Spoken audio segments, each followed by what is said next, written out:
elle a parcouru des chemins pour aller entendre la sagesse de Salomon. Mais vous, aujourd'hui, vous avez plus que Salomon. Frère, même ce matin, cet après-midi, nous avons plus que Salomon. Mais que fais-tu de ces plus que Salomon? Le frère Branham dit, quand Jésus vient quelque part, il vient avec des conteneurs de bénédiction. Jésus ne vient jamais main vide. Quand il arrive quelque part, il amène avec lui, parce qu'il connaît les problèmes de tout un chacun. Alors quand il dit 2 ou 3 sont réunis en mon nom, je suis au milieu, c'est pour résoudre nos problèmes. C'est pour faire ce qu'il veut avec nous. Quand tu as besoin du Saint-Esprit, donc il vient, parce que c'est lui qui baptise. Jean l'avait dit, moi je vous baptise d'eau, mais il y a un parmi vous que vous ne connaissez pas. C'est celui qui était avant nous, car celui-là m'a précédé. Lui vous baptisera du Saint-Esprit et du feu. C'est Jésus qui baptise du Saint-Esprit. Donc même quand tu veux le Saint-Esprit, 2 ou 3 réunis à mon nom, je suis au milieu d'eux. Il est là pour ça. Amen. Et Dieu ne vient pas main vide. Il vient dans chaque réunion, il apporte selon le cœur de chacun. Mais il ne peut te donner que si tu crois. Amen. C'est pourquoi il dit à Marthe, Marthe, ne t'ai-je pas dit que si tu crois, tu verras la gloire de Dieu? Amen. Pourquoi tu me poses la question? Si toi tu crois, c'est toi qui verras la gloire de Dieu. Dans Luc chapitre 1, verset 45, la Bible dit, heureuse celle qui a cru, car les choses qui lui ont été dites de la part de Dieu auront leur accomplissement. Amen. Oui frère, notre Dieu, quand il dit un mot, il va l'exécuter. Pour être Dieu. Nous avons aujourd'hui plus que Salomon, frère. Nous avons les dieux qui ouanient Salomon. C'est lui qui communiqua la sagesse à Salomon. C'est lui qui donna la royauté à Salomon. C'est lui qui lui donna la paix. C'est lui qui lui donna tout ce qu'il avait là. C'est ce Dieu-là que nous avons. C'est pourquoi la Bible dit, l'Éternel est mon berger. Amen. Je ne manquerai de rien. Amen. Il est mon soutien, il est ma lumière. De qui aurais-je peur? De qui, frère? De qui aurais-je crainte? Nous avons un Dieu vivant. Amen. Frère, il est invisible, mais ses œuvres sont visibles. Amen. Alléluia. Amen. Et nous les démontrons à travers de ses œuvres. C'est pourquoi Jésus disait, si vous ne croyez pas, croyez du moins à cause de ses œuvres. Amen. Que Dieu vous bénisse. Amen. Notre Dieu est puissant, frère. Il est plus que Salomon. Il est plus que Salomon, frère. C'est un Dieu puissant. C'est un Dieu qui sauve. C'est un Dieu qui guérit les malades. C'est un Dieu qui permet les désastres. Il permet certaines choses. Amen. Juste pour démontrer sa puissance. Amen. C'est pourquoi un jour on vient lui dire, Seigneur, ton ami que tu aimes, Lazare, est malade. Le Seigneur regarde ces gens-là, il leur dit, la maladie de Lazare n'est point pour la mort. Mais c'est afin que la gloire de Dieu soit manifestée. Amen. Donc il y a des choses qui nous arrivent. Ce n'est pas pour nous détruire. Regardez Job, mon frère, ma soeur. Dieu a vu qu'il voulait donner à Job 14 enfants. Mais il a vu qu'il n'en avait que 7. Dieu a vu qu'il voulait que Job ait 10 000 bêtes. Non, 20 000 bêtes. Mais que lui n'en avait que 10 000. Pour le bien de Job, il voit le diable passer. Il pose la question. Satan, d'où viens-tu? Satan dit, Je vais les parcourir toute la terre. Est-ce que c'est ton problème? Dieu lui dit, n'as-tu pas vu mon serviteur Job, un homme intègre? Et c'est Dieu qui provoqua la chose. Remarquez que le diable voyait Job, mais il était incapable de le toucher. Frère, Satan est incapable de te toucher. Amen. Tu y es, frère. Tu y es dans la main droite de Dieu. Amen. Et ce que Dieu détient, personne ne peut le lui arracher. Amen. Dieu dit, n'as-tu pas vu mon serviteur Job? Un homme intègre, un homme droit. Satan dit, est-ce que c'est d'une manière désintéressée qu'il t'aime? Parce que tu lui as donné des enfants, tu lui as donné des bêtes, tu lui as donné beaucoup de biens, tu l'as corrompu. Dieu dit, va, prends tout ce qu'il a. Mais ne touchez pas à sa vie. Amen. Frère, notre vie, c'est entre la main de Dieu. Amen. Il n'y a personne qui peut décider sur toi. Même dans ton travail, aucun homme ne peut décider sur toi. Amen. C'est Dieu qui a les derniers mots. Ça, tu dois toujours t'en souvenir. Amen. Tu dois toujours penser à ça. Lorsque quoi que ce soit t'arrive, la première des choses, pensez d'abord que dit la parole de Dieu à ce sujet. Et applique la parole, restez calme. Confie cela à Dieu, toi sois tranquille. Lui, il est celui qui voit tout. Amen. Et il veille sur tout. Il dit, est-ce que c'est d'une manière désintéressée? Dieu lui dit, va prendre tout ce qu'il a. Job, frère, vous avez déjà vu le frère. Frère, il n'y a jamais eu quelqu'un qui a reçu l'épreuve comme Job. Moi, personnellement, je n'ai jamais vu. Même Abraham, son épreuve était grande, oui. Mais ce n'était pas comme l'épreuve de Job. Frère, tu es assis comme ça. On vient de t'annoncer la disparition de ta société. Tu as une grande société. On vient te dire seulement, mon frère, pendant que toi tu es assis ici, tu pries comme ça, là-bas, ta société s'est brûlée complètement. Et tu penses à l'investissement. Pendant que quelqu'un parle, tu vois quelqu'un d'autre entrer. Frère Frédéric, alors que moi j'ai annoncé, donc la Bible dit, il n'a pas fini de parler qu'est sortie une autre personne. Il lui dit, Frédéric, nous étions avec tes enfants. Ils jouaient chez leur grand frère. Un vent impétueux s'est abattu sur le mur est tombé sur tous tes enfants, ils sont tous morts. Je me suis échappé seul pour t'en apporter la nouvelle. Pendant que celui-là parlait, un autre vient encore. Job était toujours là. Et comme si cela ne suffisait pas, il est frappé par la maladie. Quelqu'un qui avait beaucoup de biens, en un seul jour, il a tout perdu. Il a tout perdu. Satan a tout pris, mais avec l'autorisation de Dieu. Ça, vous devez retenir. Amen. Avec l'autorisation de Dieu.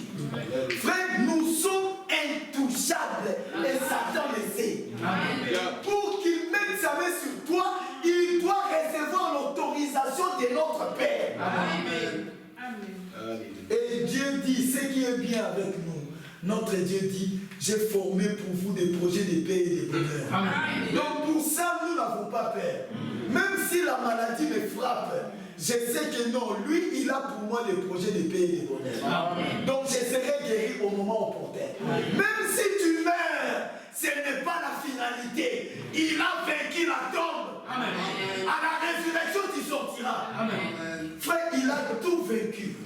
Et le diable le sait. Que Jésus a tout vaincu. Frère, nous sommes les gens les plus heureux sur la terre. Amen. Parce que nous n'avons rien qui puisse nous vaincre. Amen. Tout le monde craint la mort, frère. Même les rois belges, là, même s'il parle bien avec Frédéric, mais les jours où on viendra lui dire, Frédéric a un plan de te tuer. Frère, c'est lui qui va faire en sorte qu'on les tue d'abord avant. Pourquoi? Parce qu'il a peur de la mort. Tout le monde craint la mort. La Bible appelle la mort le dernier ennemi. Mais Jésus nous a donné la victoire même sur la mort. Amen. Il dit, je suis la résurrection et la vie. Amen. C'est lui qui croit en moi ne mourra point. Amen. Mais il est passé de la mort à la vie. Amen. Et Paul, quand il parle des morts, il dit, frère, je ne voudrais pas que vous soyez dans l'ignorance. Dans 1 Thessaloniciens 13. 5, 13. Il dit, je ne voudrais pas que vous soyez dans l'ignorance au sujet de ceux qui dorment. Amen. Frère, quelle mère?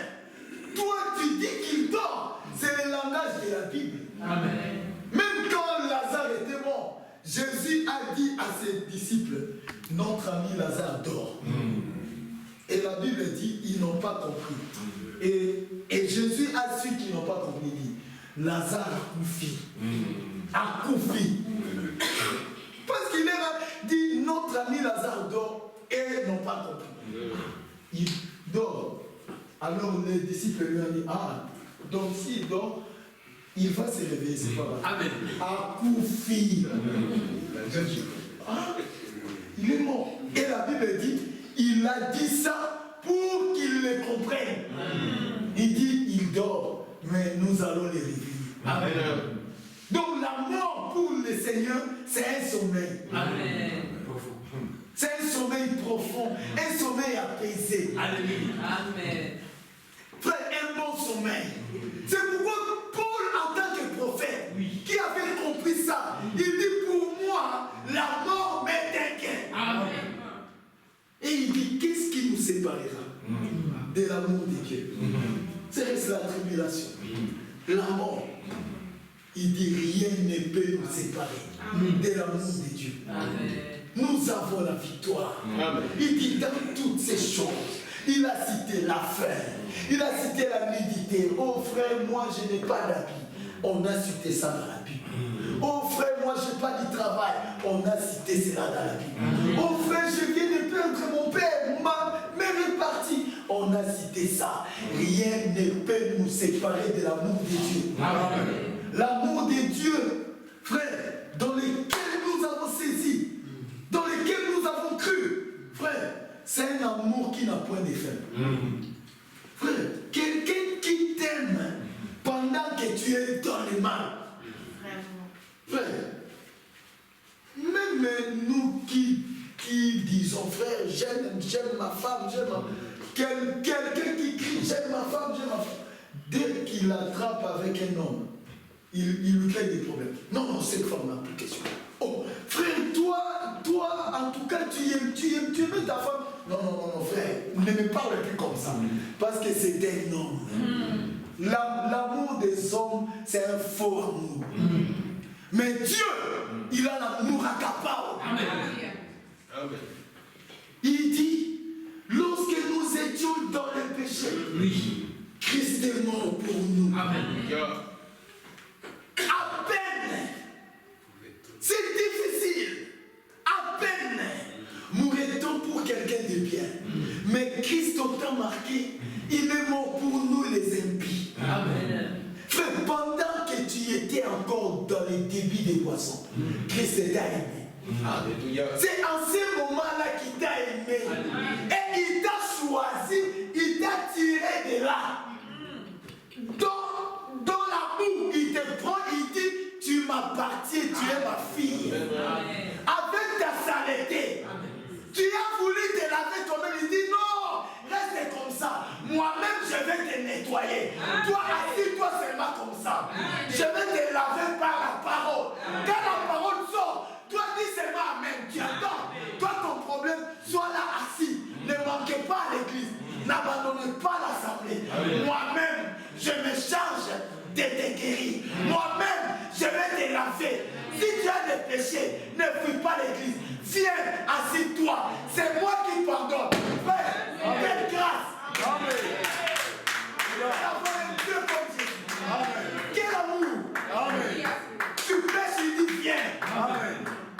Lève-toi. Amen. Frère, tu es fatigué, Seigneur. Délivre-moi de l'impudicité. Je n'en veux plus, il dit. Viens à moi. Amen. Vous tous qui êtes chargés, fatigués. Le repos, c'est moi-même qui va vous l'accorder. Amen. Vous verrez seulement. Amen. Venez à moi. Amen. Jésus. Frère, j'aime Jésus, frère. Amen. Il est incomparable, frère. Amen. C'est pourquoi notre prophète Branham disait, si vous entrez au ciel, vous entendez quelqu'un dans un coin en train de chanter grâce étonnante auquel tout son fan est vie comme moi. Frère, il dit, sachez que c'est moi. Parce que je sais d'où le Seigneur m'a tiré. Amen. La grâce étonnante. Cette grâce qui nous a ramassés, frère. Nous autres ici, frère. Cette grâce nous a tiré dans quel mandat, ma frère. En train de fumer les chanvres, de faire ça avec les autres. Mais la grâce de Dieu est venue. Ça me prend de là. Ça me sort. Il me dit, David, sois seulement là. Moi-même, je vais t'enseigner. Moi-même, je vais te laver. Toi, soyez seul. Toi, quand la parole sort, toi, dis seulement Amen. Les effets de la parole, c'est mon domaine. Toi, ayez seulement la foi. Mais l'accomplissement, il est puissant lui-même. C'est lui-même qui accomplit. Frère, et il dit, il a préparé les bonnes œuvres en Jésus-Christ pour que nous les pratiquions. Amen. Quel avantage! Même les bonnes œuvres que nous cherchons, c'est en Jésus-Christ. C'est pourquoi, frère, entrons en Jésus. Amen. Et ce n'est pas difficile. Par les eaux des baptêmes. Tout commence par le début. Celui qui croira et qui sera baptisé sera sauvé. Mais celui qui ne croira pas sera condamné. Frère, l'évangile, j'ai toujours dit, l'évangile ne vient pas seulement pour que les gens croient en cela. L'évangile a deux faces. Soit tu crois, tu es sauvé. Et si tu refuses, tu es condamné. C'est pourquoi, frère, quand tu viens dans l'église, n'ayez pas l'habitude de dire, on dit ça seulement à cause de moi. Oui, on dit ça à cause de toi. Oui, frère. Parce que je ne prêche pas à ces chaises, à ces dames, les synthés, la radio. Non, moi je prêche à vous. Donc si je dis quelque chose, c'est réellement à cause de toi. C'est pour toi que j'ai dit ça. Donc c'est parce que j'ai vu que j'ai dit ça. Parce que nous venons pour la parole de Dieu. Alors nous ne sommes pas de ceux qui esquivent la parole. Quand la parole vient, il esquive, il prend ça, jette la fleur comme il dit, ça c'est pour lui. Non, nous recevons la parole. Amen. Avec joie. Amen. Et frère, laissez-moi te dire, quand Dieu te condamne, c'est pour ton bien. Amen. Quand Dieu te condamne, c'est pour ton bien. Ne t'irrite pas contre les prédicateurs. C'est par l'amour que Dieu te parle. Amen. Et il ne te demande pas de te délivrer. C'est lui qui va te délivrer. Amen. Toi, approche-toi de lui avec un cœur sincère. Amen. Ce que lui attend de toi, c'est ta sincérité. Amen. Dès que tu es sincère, lui-même entre en action. Amen. Et il est puissant. Amen. Et sa parole est capable de délivrer. Amen. Sa parole est capable de sauver. Amen. Sa parole est capable de guérir. Amen. Même ce matin, il est le même hier, aujourd'hui, éternellement. Amen. Ce qu'il a fait hier, il le fait aujourd'hui et il le fera demain. Amen. Que Dieu vous bénisse. Amen. Amen.